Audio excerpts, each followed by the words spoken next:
Hey guys and gals, Matt back again for Mystery Tackle Box, and today we are going to be talking about fishing unique profiled baits.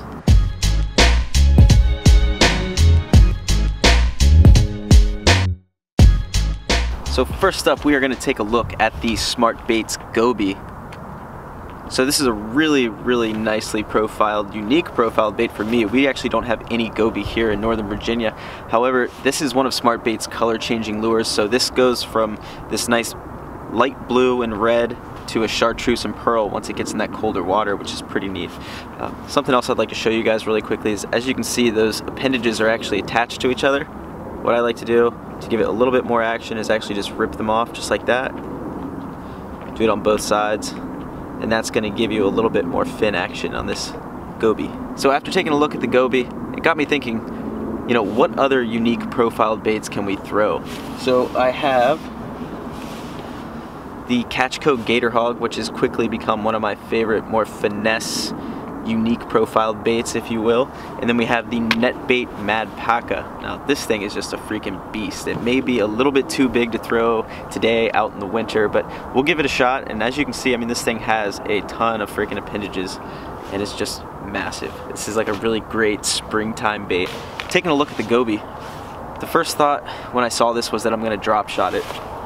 Then I got to thinking a little bit more, and I figured that it would look awesome on a swim jig just like this.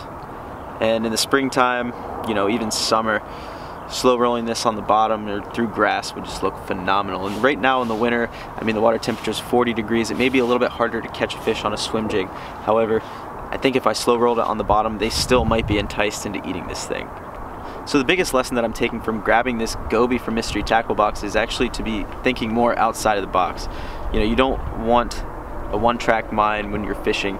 If they're not biting, you need to switch it up and you need to try something a little bit more unique and a little bit different just to try to get them to bite. Sometimes that can really make or break your day when you're out on the water. Another thing I'd like to say is, even if you don't have Goby in your waters, this thing does a great job mimicking shad or crawfish depending on how you're fishing it. But as I said, on the swim jig, I think this would look awesome, either, you know, a shad or even a bluegill. I mean, with these appendages in this tail, it just has really great action in the water and it looks just like any bait fish that's swimming around. Alright guys, so I'm gonna go ahead and throw this Goby on a drop shot because I cannot throw it on the swim jig right now. I might catch a fish, but truly I think it's gonna be tough even catching one on a bait this big this time of year.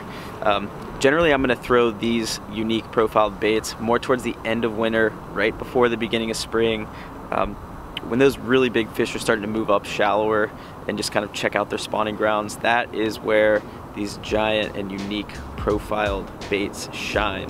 I promise you, if you can find some good spawning transition points, whether that's really shallow tapering flats into deep water, or you find yourself a good bluff wall with a spawning flat next to it, or any sort of grass that's just starting to turn green, if you slowly fish these unique profiled baits, you will catch some giant bass.